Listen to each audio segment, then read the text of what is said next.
प्रेम से बोलिए श्री सत्यनारायण भगवान की जय। ओम नमः शिवाय। जय माता लक्ष्मी। प्रिय भक्तों, आज कार्तिक माह शुक्ल पक्ष की पूर्णिमा तिथि है, तो आज मैं सुना रही हूँ संसार के भव सागर से पार लगाने वाली, सभी पापों को भस्म करने वाली श्री सत्यनारायण भगवान की कथा। तो इसे बिना छोड़े पूरी कथा को बड़ी श्रद्धा तथा प्रसन्न चित मन से सुनिएगा।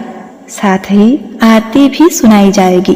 प्रथम पूज्य श्री गणेश जी के चरणों में ध्यान करते हुए कथा का शुभारंभ करते हैं। वक्रतुंड महाकाय सूर्यकोटि समप्रभा निर्विघ्नं कुरु मे देव सर्वकार्येषु सर्वदा। एक समय की बात है, नैमिषारण्य तीर्थ में शौनक आदि 88,000 ऋषियों ने श्री सूत जी से पूछा, हे प्रभु, इस कलयुग में वेद विद्या रहित मनुष्यों को प्रभु भक्ति किस प्रकार मिल सकती है तथा उनका उद्धार कैसे होगा?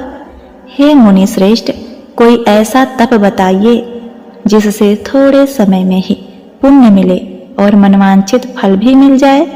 इस प्रकार की कथा सुनने की हम इच्छा रखते हैं। सर्व शास्त्रों के ज्ञाता श्री सूत जी बोले, हे वैष्णवों में पूज्य, आप सभी ने प्राणियों के हित की बात पूछी है, इसीलिए मैं एक ऐसे श्रेष्ठ व्रत को आप सभी को बतलाऊंगा जिसे नारद जी ने लक्ष्मी नारायण जी से पूछा था और लक्ष्मीपति ने मुनि श्रेष्ठ नारद जी से कहा था। आप सब इसे ध्यान से सुनिए। एक समय की बात है, योगी राज नारद जी दूसरों के हित की इच्छा के लिए अनेकों लोकों में घूमते हुए मृत्यु लोक में आ पहुंचे। वहां उन्होंने अनेक योनियों में जन्मे प्रायः सभी मनुष्यों को अपने कर्मों द्वारा अनेकों दुखों से पीड़ित देखा।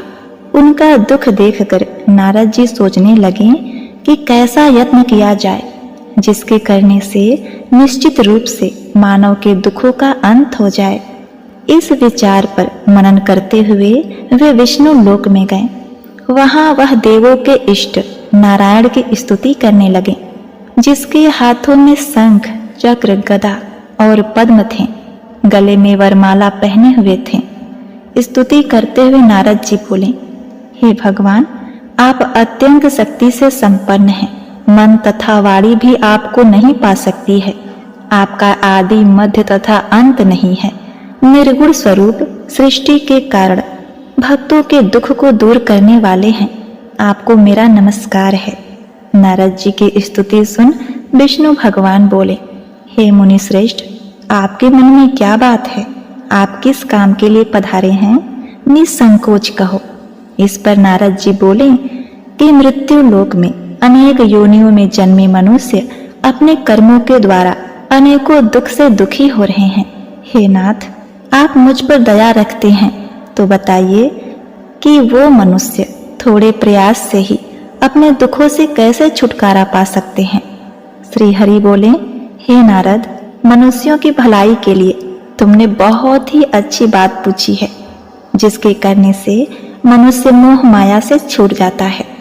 यह बात मैं कहता हूँ, उसे तुम सुनो। स्वर्ग लोक व मृत्यु लोक दोनों में एक दुर्लभ उत्तम व्रत है जो पुण्य देने वाला है। आज प्रेमवश होकर मैं उसे तुमसे कहता हूँ। श्री सत्यनारायण भगवान का यह व्रत अच्छी तरह से विधि पूर्वक करके मनुष्य तुरंत ही यहाँ सुख भोग कर मरने पर मोक्ष पाता है। श्री हरि के वचन को सुनकर नारद जी बोले, उस व्रत का फल क्या है और उसका विधान क्या है? यह व्रत किसने किया था? इस व्रत को किस दिन करना चाहिए? सभी कुछ विस्तार से बताइए।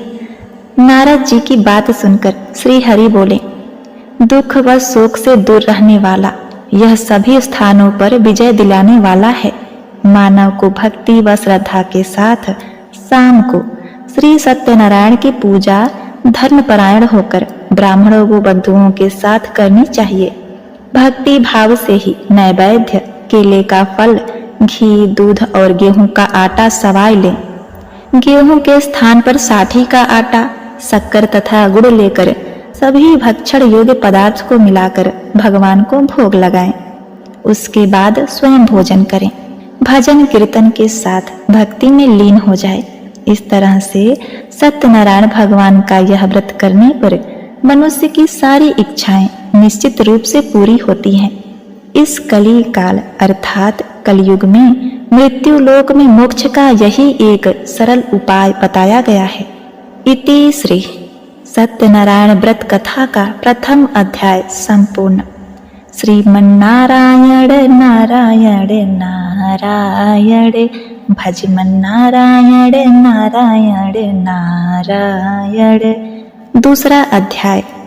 श्री सूत जी बोले, हे ऋषियों, जिसने पहले समय में इस व्रत को किया था उसका इतिहास कहता हूँ, ध्यान से सुनो। सुंदर काशीपुर नगर में एक अत्यंत ही निर्धन ब्राह्मण था। भूख प्यास से परेशान होकर वह धरती पर घूमता रहता था। ब्राह्मणों से प्रेम करने वाले भगवान ने एक दिन ब्राह्मण का वेश धारण करके उसके पास जाकर पूछा, हे विप्र, नित्य दुखी होकर तुम पृथ्वी पर क्यों घूमते हो? दीन ब्राह्मण बोला, मैं निर्धन ब्राह्मण हूँ, भिक्षा के लिए धरती पर घूमता हूँ। हे भगवान, यदि आप इसका कोई उपाय जानते हो तो बताइए। वृद्ध ब्राह्मण कहता है, श्री सत्यनारायण भगवान मनोवांछित फल देने वाले हैं, इसीलिए तुम उनका पूजन करो। इसे करने से मनुष्य सभी दुखों से मुक्त हो जाता है। वृद्ध ब्राह्मण बनकर आए श्री सत्यनारायण भगवान उस निर्धन ब्राह्मण को व्रत का सारा विधान बताकर अंतर ध्यान हो गए। ब्राह्मण मन ही मन सोचने लगा कि जिस व्रत को वृद्ध ब्राह्मण करने को कह गए हैं, मैं उसे जरूर करूंगा। यह निश्चय करने के बाद उसे रात में नींद नहीं आई। वह सवेरे उठकर सत्यनारायण भगवान के व्रत का निश्चय कर भिक्षा लेने के लिए चला गया। उस दिन निर्धन ब्राह्मण को भिक्षा में बहुत धन मिला, जिससे उसने बंधु बांधवों के साथ मिलकर श्री सत्यनारायण भगवान का व्रत संपन्न किया। भगवान सत्यनारायण का व्रत संपन्न करने के बाद वह निर्धन ब्राह्मण सभी दुखों से छूट गया और अनेक प्रकार की संपत्तियों से युक्त हो गया। उसी समय से यह ब्राह्मण हर माह इस व्रत को करने लगा।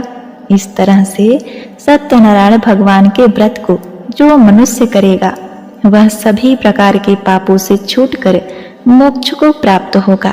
जो मनुष्य इस व्रत को कहेगा करेगा वह भी सभी दुखों से मुक्त हो जाएगा। श्री सूत जी बोले कि इस तरह से नारद जी से नारायण जी का कहा हुआ श्री सत्यनारायण व्रत को मैंने तुमसे कहा। हे विप्रो, मैं अब क्या कहूँ? ऋषि बोले, हे मुनिवर, संसार में उस विप्र से सुनकर और किस किस ने इस व्रत को किया है, हम सब इस बात को सुनना चाहते हैं, इसलिए हमारे मन में श्रद्धा का भाव है। सूत जी बोले, हे मुनियों, जिसने इस व्रत को किया वह सुनो। एक समय वही विप्र धन व ऐश्वर्य के साथ अपने बंधु बांधवों के साथ इस व्रत को करने को तैयार हुआ। उसी समय एक लकड़ी बेचने वाला बूढ़ा आदमी आया और लकड़ियां बाहर रखकर अंदर ब्राह्मण के घर में गया। प्यास से दुखी वह लकड़हारा उसको व्रत करते देखकर विप्र को नमस्कार कर पूछने लगा कि आप यह क्या कर रहे हैं तथा इसे करने से क्या फल मिलेगा, कृपया मुझे बताइए। ब्राह्मण ने कहा, यह मनोकामनाओं को पूर्ण करने वाला यह सत्यनारायण भगवान का व्रत है। इनकी कृपा से ही मेरे घर में धन्य धान आदि की वृद्धि हुई है। विप्र से सत्यनारायण व्रत के बारे में जानकर लकड़हारा बहुत प्रसन्न हुआ। चरणामृत लेकर वह प्रसाद खाने के बाद वह अपने घर गया। लकड़हारे ने अपने मन में संकल्प लिया, आज लकड़ी बेचने से जो धन मिलेगा उसी से श्री सत्यनारायण भगवान का उत्तम व्रत करूंगा। मन में इस विचार को ले बूढ़ा आदमी सिर पर लकड़ियां रख उस नगर में बेचने गया जहां धनी लोग ज्यादा रहते थे। उस नगर में उसे अपनी लकड़ियों का दाम पहले से 4 गुना अधिक मिलता है। बूढ़ा प्रसन्नता के साथ दाम लेकर केले, शक्कर, घी, दूध, दही और गेहूं का आटा ले और सत्यनारायण भगवान के व्रत की अन्य सामग्रियां लेकर अपने घर आया। वहां उसने अपने बंधु बांधवों को बुलाकर विधि विधान से सत्यनारायण भगवान का पूजन और व्रत किया। इस व्रत के प्रभाव से वह बूढ़ा लकड़हारा धन, पुत्र आदि से युक्त होकर संसार के समस्त सुख भोग कर अंतकाल में वैकुंठ धाम चला गया। इति श्री सत्यनारायण व्रत कथा का 3य अध्याय संपूर्ण। श्रीमन्नारायण नारायण नारायण, श्रीमन्नारायण नारायण नारायण, भजमन्नारायण नारायण नारायण। 3रा अध्याय। श्री सूत जी बोले, हे श्रेष्ठ मुनियों, अब आगे की कथा कहता हूँ।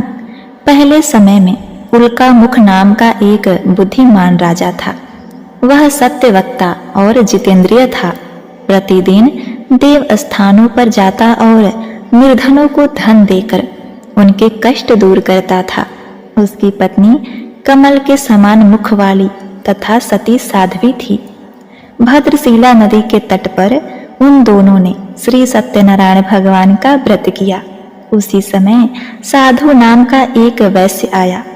उसके पास व्यापार करने के लिए बहुत सा धन भी था। राजा को व्रत करते देखकर वह विनय के साथ पूछने लगा, हे राजन, भक्ति भाव से पूर्ण होकर आप यह क्या कर रहे हैं? मैं सुनने की इच्छा रखता हूँ, तो आप मुझे बताइए।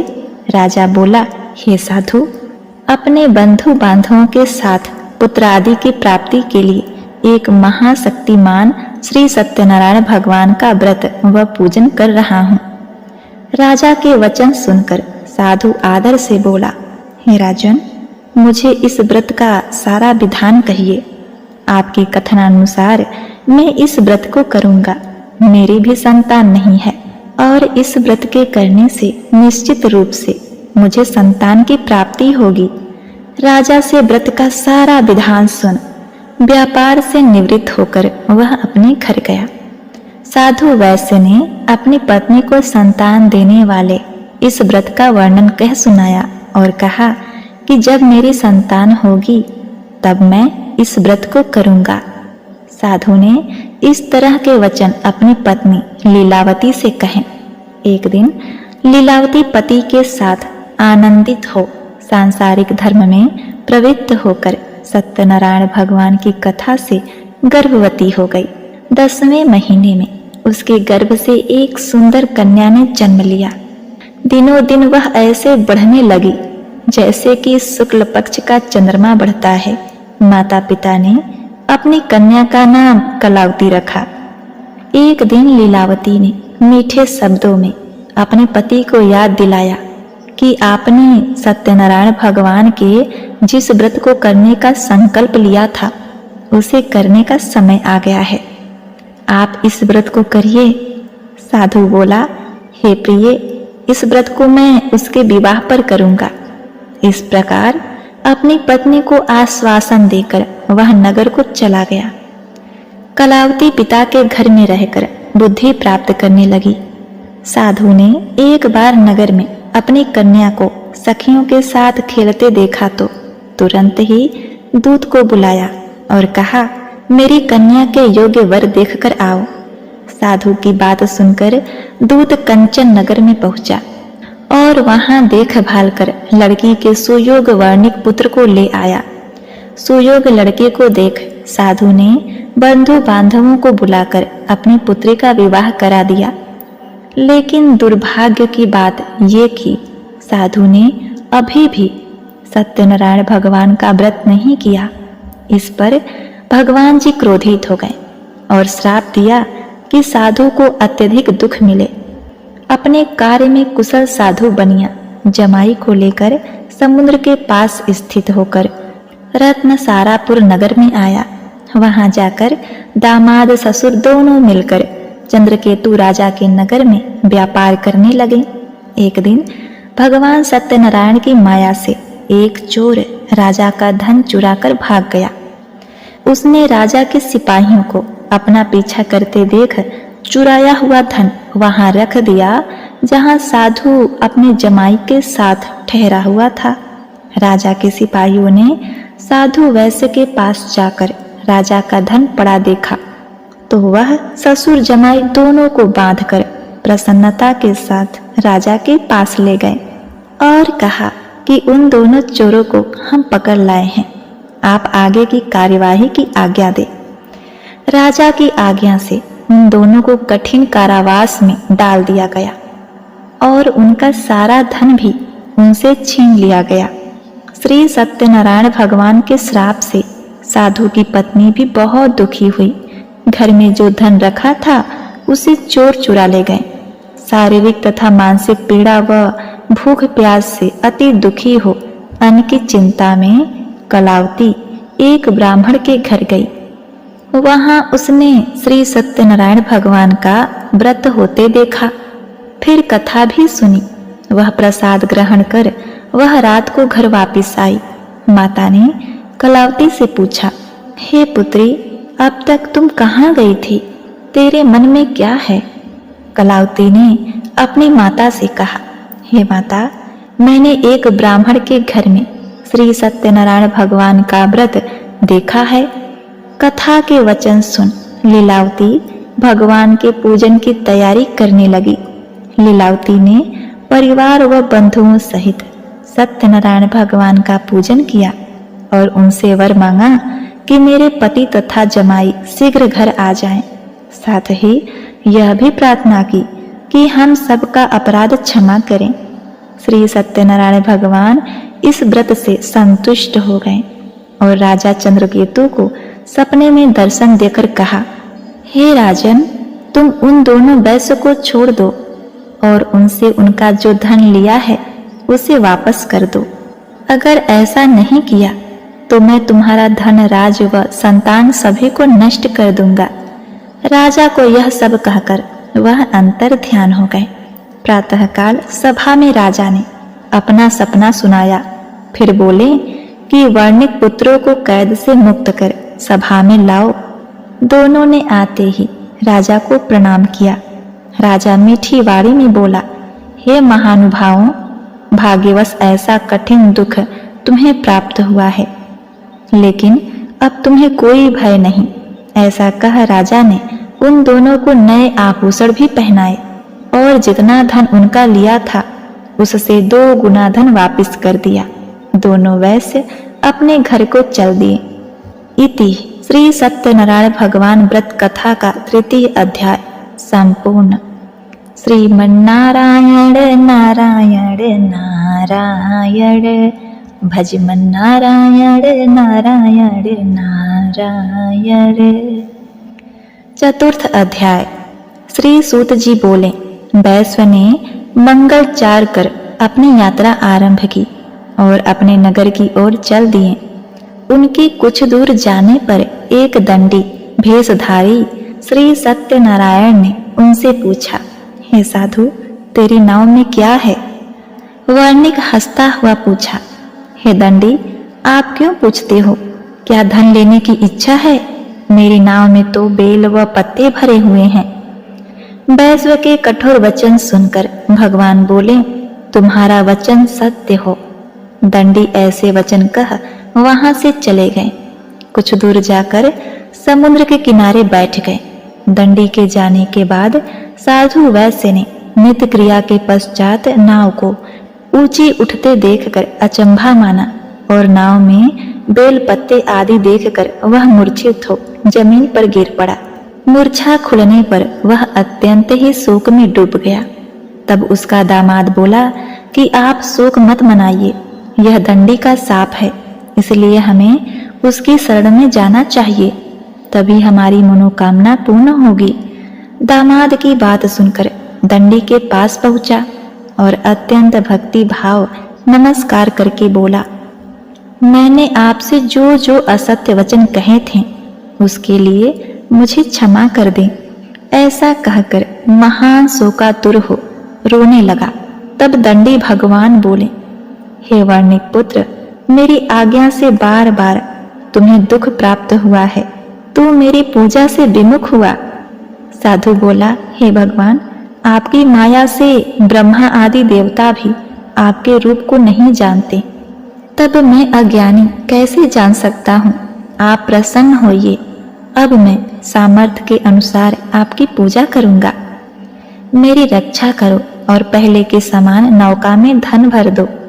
साधु वैश्य के भक्ति पूर्ण वचन सुनकर भगवान प्रसन्न हो गए और उसकी इच्छा अनुसार वरदान देकर अंतर ध्यान हो गए। ससुर जमाई जब नाव पर आए तो नाव धन से भरी हुई थी। फिर वहीं अपने अन्य साथियों के साथ सत्यनारायण भगवान का पूजन कर अपने नगर को चल दिए। जब नगर के नजदीक पहुंचे तो दूत को घर पर खबर करने के लिए भेज दिया। दूत साधु की पत्नी को प्रणाम कर कहता है, मालिक अपने दामाद सहित नगर के निकट आ गए हैं। दूत की बात सुनकर साधु की पत्नी लीलावती बड़े हर्ष के साथ सत्यनारायण भगवान का पूजन कर अपनी पुत्री कलावती से कहा कि मैं अपने पति दर्शन को जा रही हूँ, तू कार्य पूर्ण कर शीघ्र आ जा। माता के ऐसे वचन सुन कलावती जल्दी से प्रसाद छोड़ अपने पति के पास चली गई।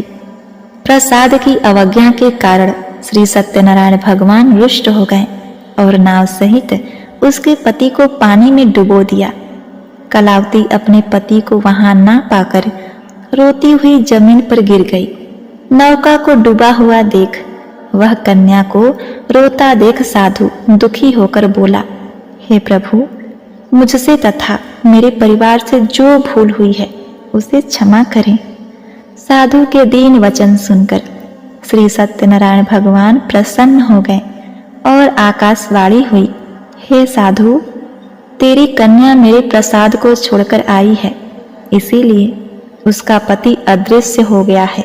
यदि वह घर जाकर प्रसाद खाकर लौटी तो इसे उसका पति अवश्य मिलेगा। ऐसी आकाशवाणी सुनकर कलावती घर पहुंची, प्रसाद खाती है और फिर आकर अपने पति के दर्शन करती है। उसके बाद साधु अपने बंधु बांधवों सहित श्री सत्यनारायण भगवान का विधि विधान से पूजन करता है। इस लोक का सुख भोग कर वह अंत में स्वर्ग को जाता है। इति श्री सत्यनारायण भगवान व्रत कथा का 4th अध्याय संपूर्ण। श्रीमन्नारायण नारायण नारायण, भजमन नारायण नारायण नारायण। श्री सूत जी बोले, हे ऋषियों, मैं और भी एक कथा सुनाता हूँ, उसे भी ध्यान पूर्वक सुनो। प्रजा पालन में 3 तुंगभज नाम का एक राजा था। उसने भी भगवान का प्रसाद त्याग कर बहुत ही दुख सहन किया। एक बार वन में जाकर वन पशुओं को मारकर वह बड़ के पेड़ के नीचे आया। वहां उसने ग्वालों को भक्ति भाव से अपने बांधुओं सहित सत्यनारायण भगवान का पूजन करते देखा। अभिमानवश राजा उन्हें देखकर भी पूजा स्थान पे नहीं गया और ना ही उसने भगवान को नमस्कार किया। ग्वालों ने राजा को प्रसाद दिया, लेकिन उसने यह प्रसाद नहीं खाया और प्रसाद को वहीं छोड़कर अपने नगर को चला गया। जब वह नगर में पहुंचा, वहां सब कुछ तहस नहस हो चुका था, तो वह शीघ्र ही समझ गया कि यह सब भगवान ने ही किया है। वह दोबारा ग्वालों के पास पहुंचा और विधि पूर्वक पूजा कर प्रसाद खाया, तो श्री सत्यनारायण भगवान की कृपा से सब कुछ पहले की तरह हो गया। दीर्घ काल तक सुख भोगने के बाद मरणोपरांत उसे स्वर्गलोक की प्राप्ति हुई। जो मनुष्य परम दुर्लभ व्रत को करेगा, वह भगवान सत्यनारायण की अनुकंपा से उसे धन धान की प्राप्ति होगी, निर्धन धनी होगा और भय मुक्त हो जीवन जीता है। संतानहीन मनुष्य को संतान सुख मिलता है और सारे मनोरथ पूर्ण होने पर मानव अंत काल में वैकुंठ को जाता है। सूत जी बोले, जिन्होंने पहले इस व्रत को किया है, अब उनके दूसरे जन्म की कथा कहता हूँ। वृद्ध शतानंद ब्राह्मण ने सुदामा का जन्म लेकर मोक्ष की प्राप्ति की। लकड़हारे ने अपने जन्म में निषाद बनकर मोक्ष प्राप्त किया। उल्का मुख नाम का राजा दशरथ होकर बैकुंठ को गया। साधु नाम के वैश्य ने मोर ध्वज बनकर अपने पुत्र को आरे से चीरकर मोक्ष पाया। महाराज तुंग ध्वज ने स्वयंभू होकर भगवान में भक्ति युक्त हो कर्म का मोक्ष पाया। इति श्री सत्यनारायण व्रत कथा का 5वां अध्याय संपूर्ण। श्रीमन्नारायण नारायण नारायण, भजमन नारायण नारायण नारायण। एक बार प्रेम से बोलिए श्री सत्यनारायण भगवान की जय। प्रिय भक्तों, अब आइए सुनते हैं भगवान विष्णु की आरती। ओम जय जगदीश हरे, स्वामी जय जगदीश हरे। भक्त जनों के संकट, दास जनों के संकट क्षण में दूर करे। ओम जय जगदीश हरे। मात पिता तुम मेरे, शरण गहूँ मैं किसकी। स्वामी शरण गहूँ मैं किसकी। तुम बिन और न दूजा, तुम बिन और न दूजा। आस करूँ मैं जिसकी। ओम जय जगदीश हरे। ओम जय जगदीश हरे। स्वामी जय जगदीश हरे। भक्त जनों के संकट, दास जनों के संकट क्षण में दूर करे। ओम जय जगदीश हरे। तुम पूर्ण परमात्मा, तुम अंतर्यामी। स्वामी तुम अंतर्यामी। परम ब्रह्म परमेश्वर तुम सबके स्वामी। तुम करुणा के सागर, तुम पालन करता। स्वामी तुम पालन करता। मैं मूरख खलगामी, कृपा करो भरता। ओ प्रभु कृपा करो भरता। ओम जय जगदीश हरे। स्वामी ओम जय जगदीश हरे। भक्त जनों के संकट, दास जनों के संकट क्षण में दूर करे। ओम जय जगदीश हरे। तुम हो एक अगोचर, सबके प्राणपति। स्वामी सबके प्राणपति। किस विधि मिलूं दया मैं तुमको मैं कुमति। ओम जय जगदीश हरे। ओम जय जगदीश हरे। स्वामी जय जगदीश हरे। दीन बंधु दुख हरता, ठाकुर तुम मेरे। स्वामी ठाकुर तुम मेरे। अपने हाथ उठाओ, द्वार पड़ा न तेरे। ओम जय जगदीश हरे। ओम जय जगदीश हरे। स्वामी जय जगदीश हरे। विषय विकार मिटाओ, पाप हरो देवा। स्वामी पाप हरो देवा। श्रद्धा भक्ति बढ़ाओ, संतन की सेवा। ओम जय जगदीश हरे। ओम जय जगदीश हरे। स्वामी जय जगदीश हरे। श्री जगदीश जी की आरती जो कोई नर गावे। स्वामी जो कोई नर गावे। कहत शिवानंद स्वामी सुख संपत्ति पावे। ओम जय जगदीश हरे, ओम जय जगदीश हरे, स्वामी जय जगदीश हरे।